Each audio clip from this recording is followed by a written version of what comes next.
बहुत पढ़े लिखे होने के कारण कोई विश्वास चाहे ना करे, परंतु सत्य तो सत्य ही रहेगा।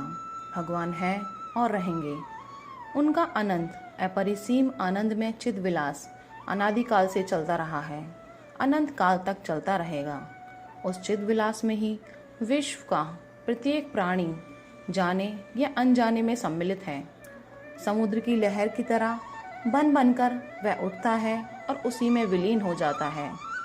अर्थात भगवान के परम आनंद में अंक में ही वह विराजित था, है और रहेगा।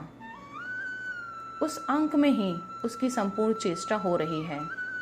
कल्पना करो, गर्भ में जब कोई बच्चा रहता है तो 5वें 6ठे महीने के बाद उसके गर्भ में चलने की अनुभूति माँ को होने लगती है।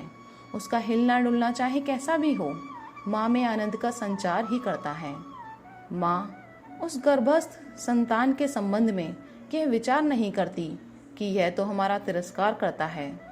वैसे ही प्रत्येक भूत प्राणी निरंतर भगवान के गर्भ में ही निवास कर रहा है। भगवान के संकल्प में ही उसकी संपूर्ण चेष्टाएं हो रही हैं और उस प्राणी के अनजाने में ही भगवान के चित्त विलास का प्रवाह बड़े व्यवस्थित ढंग से निरंतर चल रहा है और अनंत काल तक चलता रहेगा।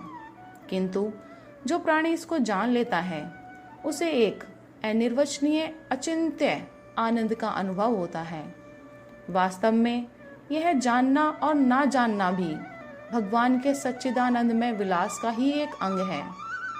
सरल भाषा में इसे यूँ समझना चाहिए, जिस क्षण किसी भी प्राणी ने एक बार भी किसी भी निमित्त से झूठ मूठ ही भगवान से संबंध जोड़ लिया, उस क्षण ही सचमुच अनादि अनंतकालीन जीवन भूमिका की एक नई रूपरेखा निर्मित हो गई। अर्थात अब आगे चलकर वह अवश्य उस प्राणी की भांति भगवान के चिद विलास के रहस्य को जान जाएगा, जो भगवान के अंग में नित्य विराजित रहकर भगवान के विलास का नित्य निरंतर अनुभव करता हुआ परमानंद में निमग्न रहता है। भगवान से एक बार जुड़ना ही जीवन का सारा इतिहास बदल जाने का मानो सचमुच सत्य परम मंगल में शुभ शकुन है। हरे कृष्ण, राधे राधे।